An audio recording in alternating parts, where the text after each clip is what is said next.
Okay, good morning. So we are in the middle of the sorry, Chodesh Tov, yes, Chodesh Nisan, the month of miracles, and Nisan Nigalu, our sages promise. Miracles? Miracles? Yes, it's a month of miracle. Say Amen. Amen. Challenge it. Amen.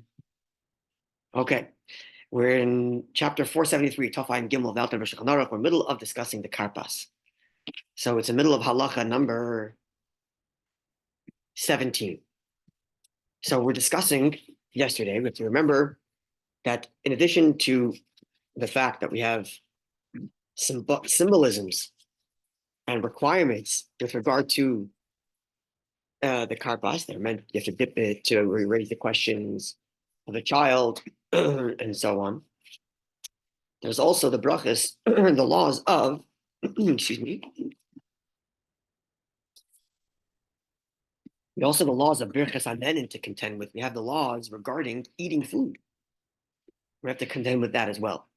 And we have to make sure that when we contend with the laws of how to make a bracha over enjoying food, we do so in such a way that we are staying true to the Seder process of fulfilling all the requirements. So we are of this view right now. This is the view we introduced yesterday. And when I introduced it yesterday, I explained to you the conclusion also based on the opinion that disagrees, which we'll get to today. But the opinion we discussed yesterday essentially is like this. The recitation of the Haggadah is not considered a diversion of your attention from eating. You make it a drink a cup of wine, okay?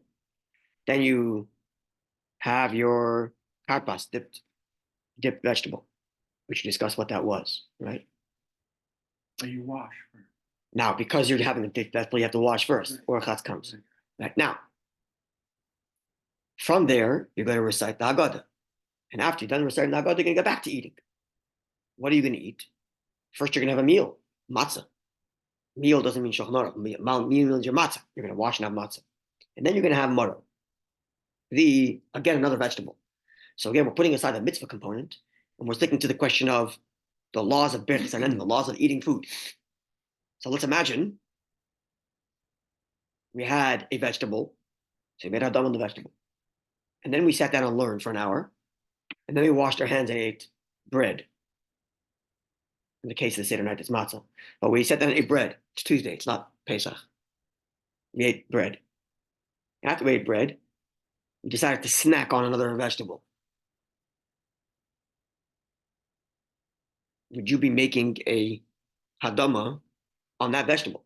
Usually bread covers everything, isn't it? Oh, the problem is that to one degree or another, or at least you can make the case, that this vegetable is not covered by your bread. Why? Because bread only covers that which is part of your meal. The vegetable I'm eating is a separate entity.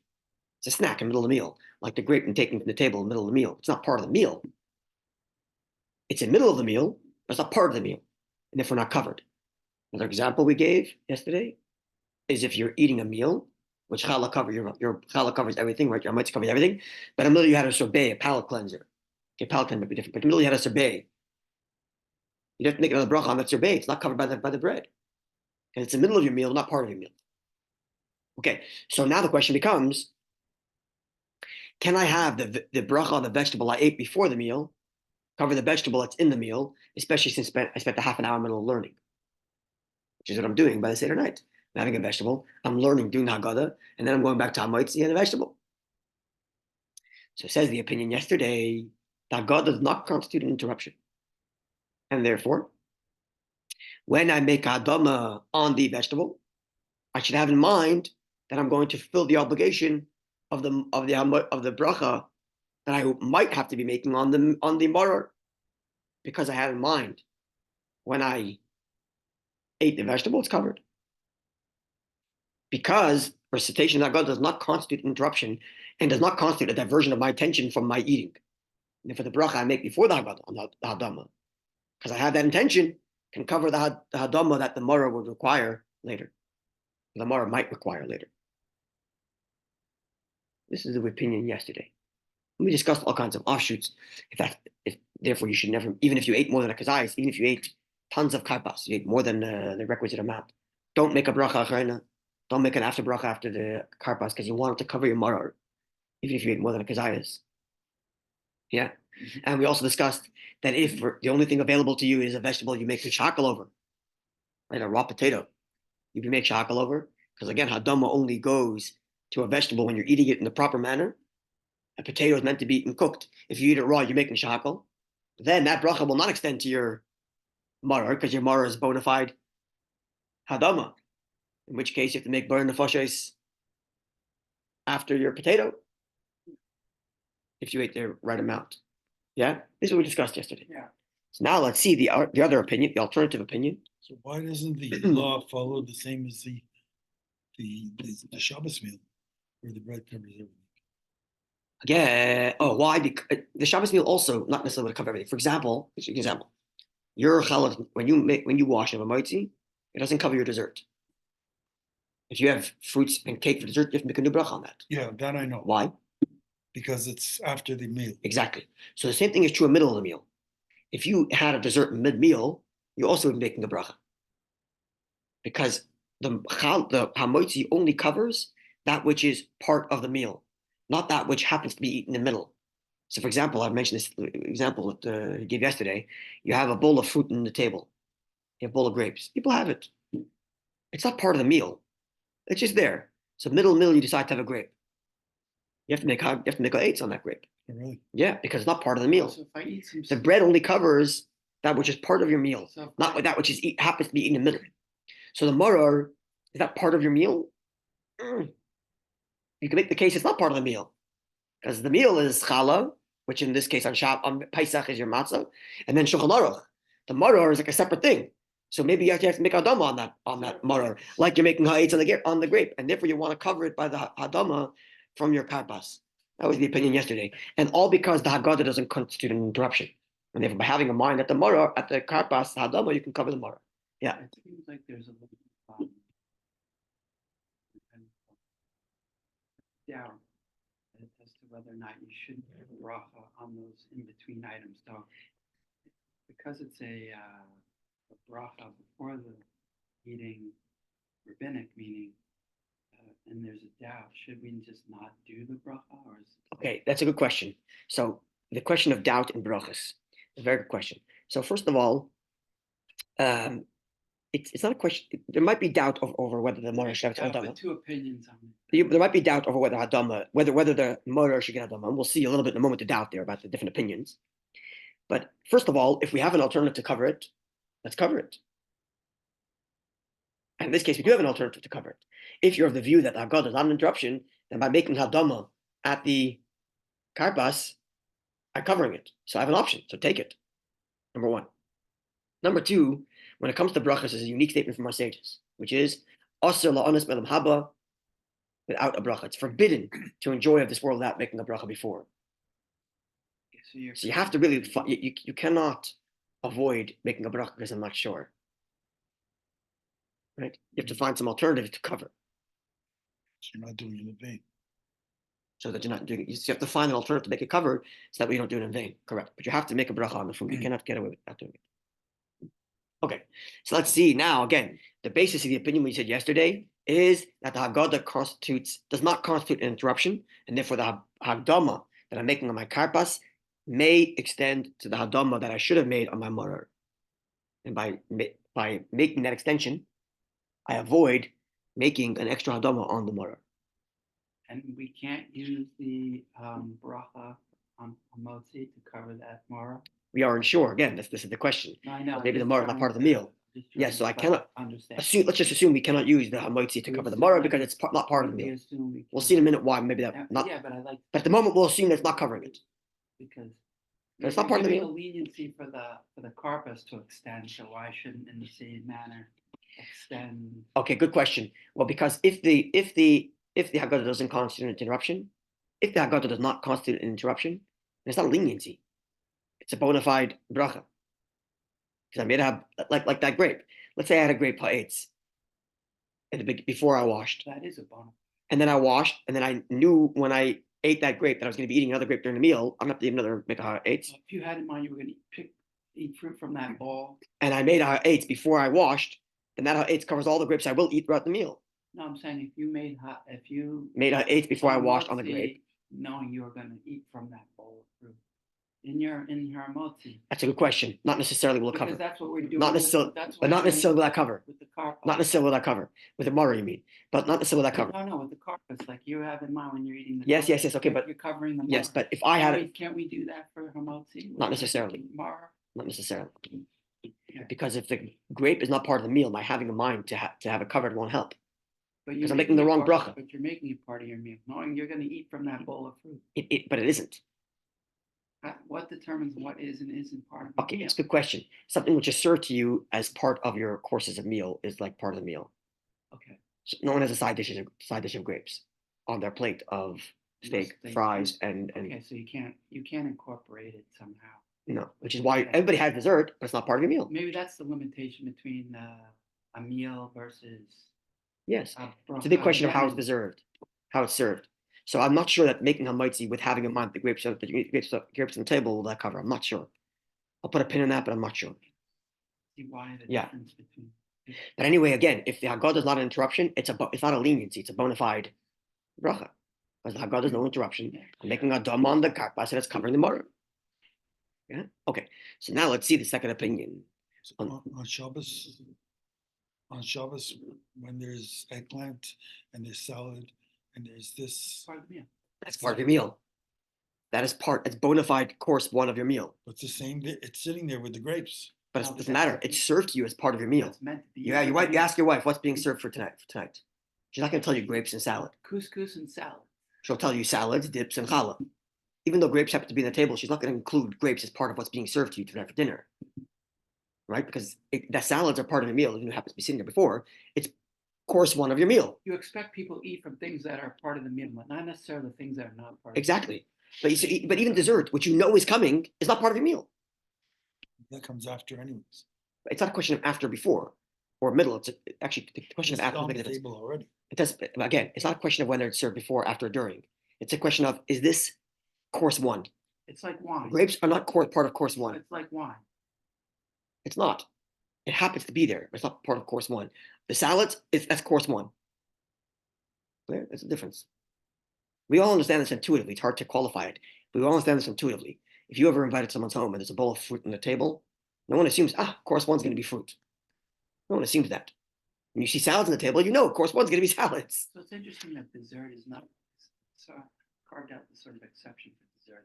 Okay, because of the intentionality of why you're eating it. You're not eating it to fill yourself. You're eating, okay. Okay, Oh, actually, that makes sense. there's a difference. Are you eating it to fill yourself up, or are you eating it just for the flavor of it? Just for the enjoyment of it. Enjoyment. If you're doing it for the enjoyment, it's not part of the meal. You're eating to fill up, it's part of the meal. You want the exact qualification. Okay. So your salads are there to fill up. The grapes are there just to enjoy. There's a difference. So there could be different opinions on the bracha for the dessert then. Different. No. Everybody Dessert does is a bracha? If it is dessert, yes, because the dessert is No, not meant to fill you up. everybody does a bracha for dessert? Yes, because the dessert's not meant to fill you up. Okay. The dessert's meant for enjoying. The meal is meant to fill you up. Okay, we're going down the brachas and then in question, and it's not for now. Okay. The Yale Shulk and I'll call that, but are we clear? So what? Yeah. Yeah, Alan, clear? He's still stuck. Stuck a little bit. When I go to my daughter-in-law and I don't like the food, I fill We're up. recording, Alan. I fill up on the ice cream. Okay, the Yale Shulk and I'll call that. He has to edit the video. Okay. Okay, the Yale Shulk and I'll call that. You know, when I was in Eretz Yisrael and we used to get invited to people's homes, you never know what's going to be served. One thing you could always know, we're not going to go hungry. There's always going to be pita and hummus in the Israeli house. It'll be fine. It's a kind of running joke that we had as Bachram in Israel. Okay. There are those who disagree with all the above. Namely, the main principle, which the whole entire previous opinion was built on the fact that the Haggadah does not constitute an interruption. There's an alternative opinion which disagrees with that entire principle. And they're of the view, because there's a huge break between the eating of the karpas, the vegetable. What? Till you eat the maror. And the interruption is the Haggadah v'halal, with the recitation of Haggadah, and even the first half of halal is said before moitzi, matzah, and maror. So this view says, we're sorry, the interruption is way too long between karpas and maror. Lefichach, therefore, in their view, Ein ha-maror nifter b'borei pradama shel ha-yerokas. Your maror cannot be covered by the borei pradama of your vegetables. So in their view, you can have a mind from today till tomorrow when you eat your karpas that I'm going to be eating a maror. It won't make a difference. It's not going to cover it because there's too much of a break. I can't eat a grape now and have in mind that in an hour and a half after I'm done my class, I'm going to have another grape. It's an interruption. And you got to make a new bracha on the new grape. So in their view, you have a hadama at the karpas. Doesn't matter what you had in mind. You cannot cover the maror hadama. If so, The remaining question is whether or not it can be covered under hamotzi. If so, why aren't we making a hadama on the maror? According to this opinion, maror is part of the meal. They're taking the hamaitzi route. That the hamaitzi covers the maror. They're taking your Shabbos salad route. They're treating your maror like a salad. Why? It's not part of the bread. You're getting benefit from it. But I'm getting benefit from the grape. But it's not exactly like I'm eating a maror to fill myself up tonight. I'm eating it because it's a requirement. This opinion says that's separate. That's for the mitzvah. Oh, but you're doing a bracha for that. Exactly. But this opinion says this opinion says from the very fact that Torah required me to eat it, that in turn makes it part of my meal. Which makes it okay. So then it's covered by. And if it's covered by the matzah, because according to this opinion, maror shemitzarchei asud is part of my requirement of the meal. Why? He's required to eat the maror right after the matzah. He's obligated to do so. And then we're going to treat it like a salad that comes as part of filling me up. So the middle of my meal, in which you don't need to have an extra bracha before your salad, because it's covered by it's second to your bread, and it's covered by the brachas hamaitzi. So in this opinion, opinion A says, maror is a mitzvah. It's not part of your meal, and therefore it needs a hadama. So how are you going to get it a hadama? By making it part of the karpas, because the haggadah is not an interruption. Opinion B says, no to both accounts. Maror is a requirement, and actually, because it's a requirement, it's part of your meal. Because, hey, you're required to have a meal tonight, and your meal requirements are matzah and maror. So maror is part of your meal. And therefore, it's covered by your hamaitzi of your matzah. And therefore, it doesn't matter what you had in mind when you did the karpas, and what you had in mind when you made hadam in the karpas, it's not covering your maror. Both opinions have the same conclusion for different reasons, but they both. But what's the difference? No bracha for. What's the big difference?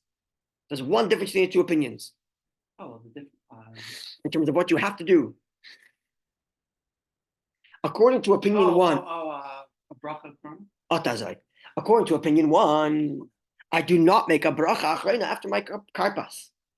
No matter how much I ate, I don't make a bracha achrona. Because it's tied to the brachas hamazon of my maror, because I'm extending it to my maror. But according to opinion B, which says that karpas is not connected to my maror because maror is covered by the meal, then if I ate a kazayas by karpas, what do I have to do? I have to make after bracha. And therefore it says v'kiv, fourth to last line on the page, last word.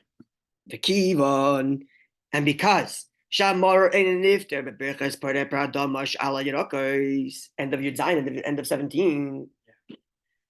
Third to last line by the line in the middle, because the maror is not covered by the hadama of the vegetable of the karpas, chayvu levarech, he's required to make a bracha, burn the fashes rabbis, and after bracha, after the vegetables, im achal kazayis, if he had a kazayis.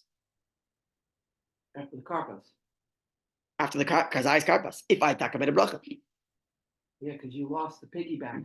I lost the piggyback. Yes, but I learned because Haggadah is not an interruption. Therefore, when I make Hadama on the karpas, I'm connecting it to the Hadama that I would have made on the maror. And because my maror is covered by the benching after the meal, it by extension goes back to the karpas, which is covered by that. You have to reverse engineer. And I have to reverse engineer all that. Haggadah is an interruption. Maror is not covered by the hadama; it's covered by the meal hamotzi, which means the maror is independent. Which means the maror has to have the karpas is independent, and because it's independent, it requires a bracha before and a bracha after if I ate a kazayis. Therefore, if I want to cover both opinions, what do I have to do? What do I do if I want to cover both opinions? You have to do a bracha krana to eat. You have to eat a kazayas. You have to eat less than a kazayas of a karpas.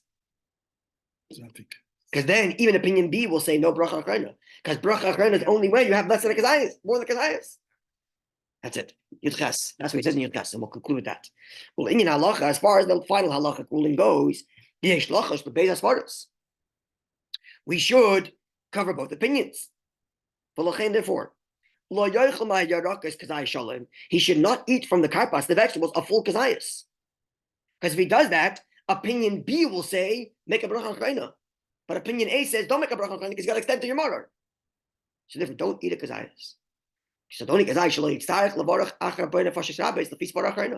Because if you eat full kazayas, second opinion will say, you got to make a bracha achrona. But by eating less than a kazayas, everybody agrees, no bracha achrona. Opinion A says no bracha achrona because, hey, it's connected to your maror. Opinion B says no bracha achrona because you ate less than a kazayas. So you got to make sure by karpas to eat less than a kazayas. What happens if you did? What do you do if you did? Only according to opinion B, if make a bracha achrona. According to opinion A, you shouldn't. So what should we do, halachically speaking? When in doubt, what do? You don't make a bracha. If it happens that he transgressed this recommendation, and he ate a full kazayas. My kids end up doing it. They're hungry. Potato and salt water is tasty. They're eating potato and salt water. I'm not stopping them. They're eating. Like salt and vinegar potato chips. Exactly, it's delicious. They're eating it over there. They're eating the salted potatoes. I'm turning a blind eye to it. I don't need to look at that. Okay, what do they do? They should not make a bracha afterward. Why? Because you run into the question of maybe that was a wasted bracha. According to the first opinion, that you're not supposed to make a bar nefashis on the karpas because it's connected to your maror. Then making a bar nefashis will be a wasted bracha. And to avoid wasted bracha, ignore. When it comes to a bracha before, we have the halacha which says you're usher, you're not allowed to eat from this world without first thanking Hashem. Right. So you must make a bracha before you eat. When it comes to bracha after, you have a doubt. Is my bracha after going to be covered by benching? Or should I make a bar nefashis now? Because of the doubt, ignore the bar nefashis. But best case scenario, don't eat more than a kazayas at the first at the karpas, so that way you don't have to run into the problem. Should or should I not be making a bracha achrona? So what does the benching cover? If you're making the bracha already, thank you for the food. From before. Yeah. Okay, the benching at the end is a requirement, biblically speaking. The bracha before is a rabbinic one.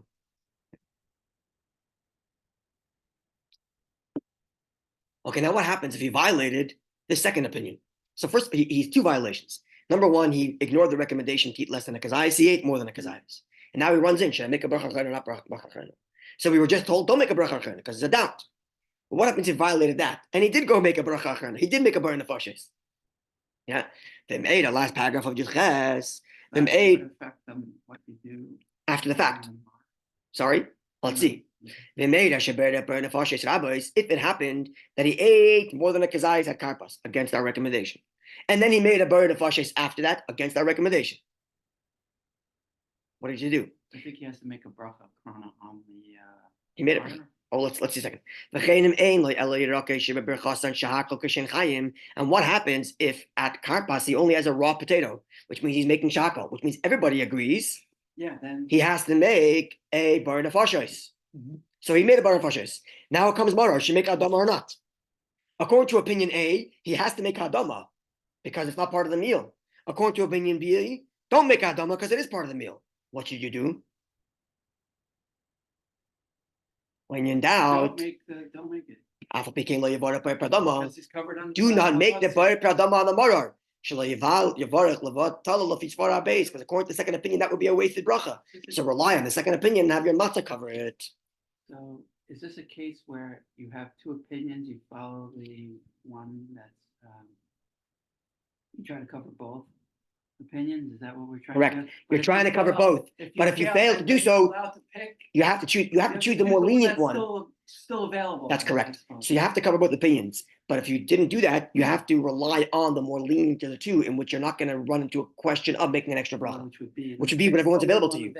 Whichever one available left to you. That's correct. Yeah.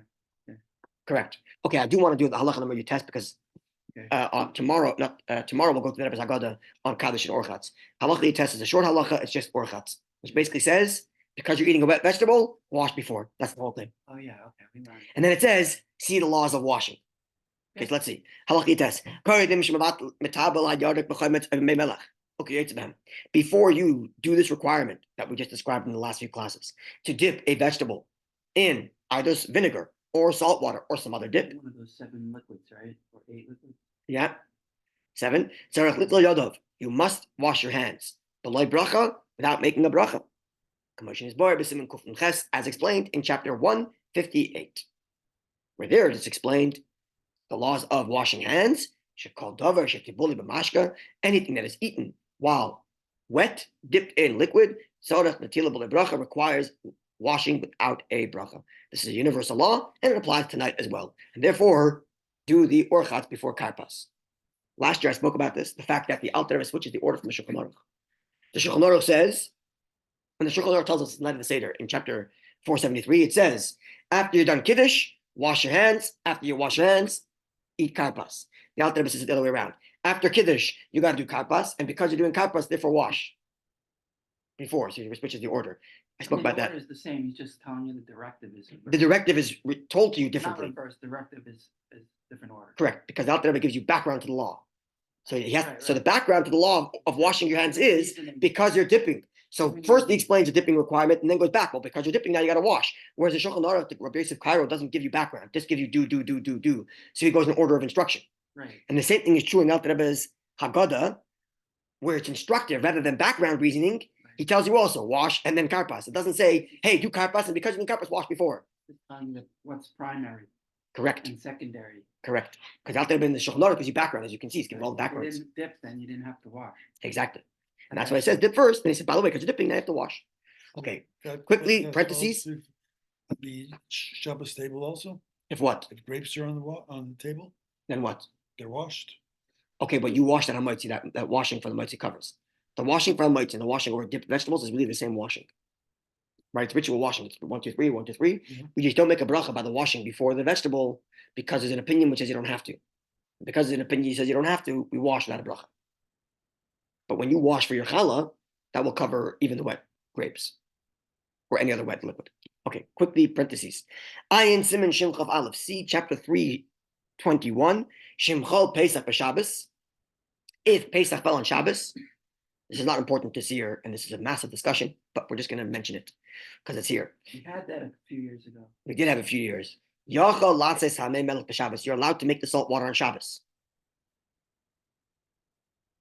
Right? Because there's a question of making mixtures on Shabbos and whether it's allowed or not. Right? And here you're making a mixture of water and salt. So he says you're allowed to. Only that. Only make a little.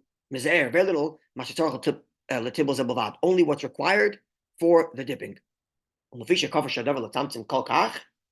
because it's very difficult to get to the exact precise amount, how much do you minimally need for dipping? You end up making a little more. Therefore, best to do it before Shabbos starts. And he forgot, you can make a Shabbos a little bit. We're not going to discuss it. I think we learned it when we had Shabbos on Pesach. We spoke about it then. And we're going to leave it alone for now. Okay, tomorrow, God willing, we will look at the Alter Rebbe. We'll look at the Rebbe's Haggadah on Karpas and Orchatz Karpas, and then we'll get back to the Gemara, which talks about the next subject in the Gemara is someone who swallowed matzah and swallowed maror and didn't chew it. Did he fulfill his obligation or not? That's coming up next. It does sound painful, but the Gemara discusses it. So we'll get to that, God willing, after we do the Rebbe's Haggadah on Orchatz and Karpas, which we learned about today. Have a wonderful day, Yidden. And a good Chodesh.